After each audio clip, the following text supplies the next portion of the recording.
কলকাতায় 17 ডিগ্রিতে নামলো পারদ। নভেম্বরের দ্বিতীয় সপ্তাহে শীতল পশ্চিমী হাওয়ায় শহরের তাপমাত্রা নামলো।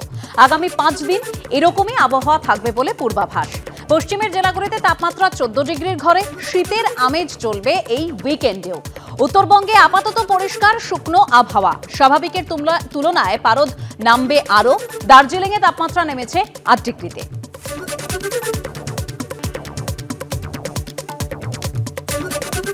দিল্লিতে এই ভয়াবহ বিস্ফোরণের ঘটনা, সেই সিসি ক্যামেরার ফুটেজ আপনারা দেখতে পাচ্ছেন। একদম বিস্ফোরণের মুহূর্তের ছবি তাতে ধরা পড়েছে।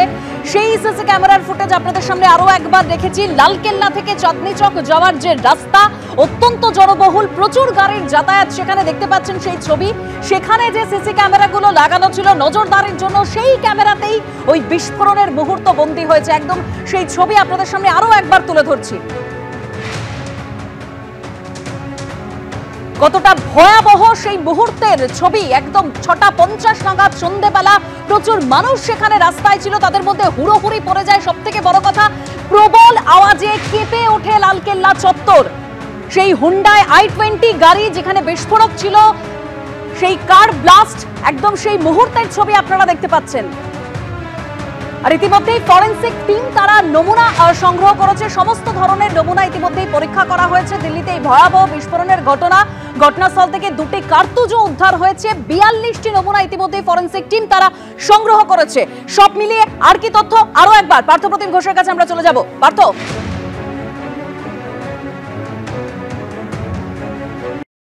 সোমবার দিন যে ভয়াবহ বিস্ফোরণের ঘটনাটি ঘটে, সেই বিস্ফোরণের ঘটনাস্থলে যারা ছিল বা যারা আশেপাশে ছিল, তারা কিন্তু একেবারে সেই বিস্ফোরণের পরবর্তীকালে তাদের আতঙ্কের ছাপ চোখে মুখে স্পষ্ট।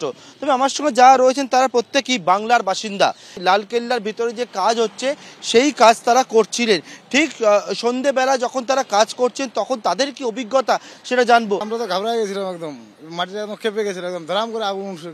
তারপর আমরা 5-10 মিনিট পরে জানতে পারি তো এরকম ব্যাপার।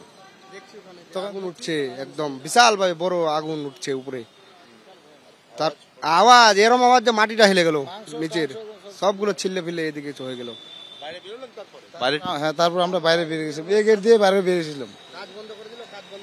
পরে বাইরে বেরিয়ে কি দেখলেন? দেখলাম আগুন জ্বলছে, পুলিশ প্রশাসন ছিল। ওইদিকে যাতে দেয়নি, আমরা ইপার দিয়ে দেখেছি, যা দেখেছি আমরা লাল কালার ইপার দিয়ে দেখেছি, উপরে যাইনি। যারা কাজ করেছে ভিতরেই ছিলাম আমরা বাইরে জানি কাজ করছি। এখন ভেতরে যাওয়ার জন্য কি ব্যবস্থা? এই তো ব্যবস্থা, এখন ওই যে মালিককে ফোন করবো, ওরা যে পাস দেয় তারপরে ভিতরে গিয়ে কাজ করবো, পারমিশন দিলে করবো। তো একেবারে বাংলা থেকে এখানে এসে কাজ করছিলেন, মানে কতটা আতঙ্ক, মানে এইরকম যে ভয়াবহতা, এরকম নাশকতার যে বিষয়, বিশাল বড় আতঙ্ক এটা। আমরা তো ঘাবড়াই গেছিলাম, পুরাটাই ঘাবড়ানো। আমরা বেঁচে গেছি ওখানে, যেখানে কাজ বোমটা ফেসছিল ওই পাশেই আমরা কাজ করছিলাম। কিছুক্ষণ পরে ওখান থেকে আমরা একটু দূরে চলে গেছিলাম, মনে হয় 200 মিটার দূরে। ওখানে ছিলাম আমরা, ওখানে চাটা খেয়ে কাজ টাজ করে তারপর আমরা ওখানে চলে গেছিলাম। আমার মোবাইলটা বেকার হয়ে গেছে। হ্যাঁ, আমরা ভাগতে ওখান থেকে আওয়াজ শুনে ভাগে গেছি, তখন মোবাইলটা আমাদের আওয়াজ দিয়ে ভাঙেই পড়ে গেছে।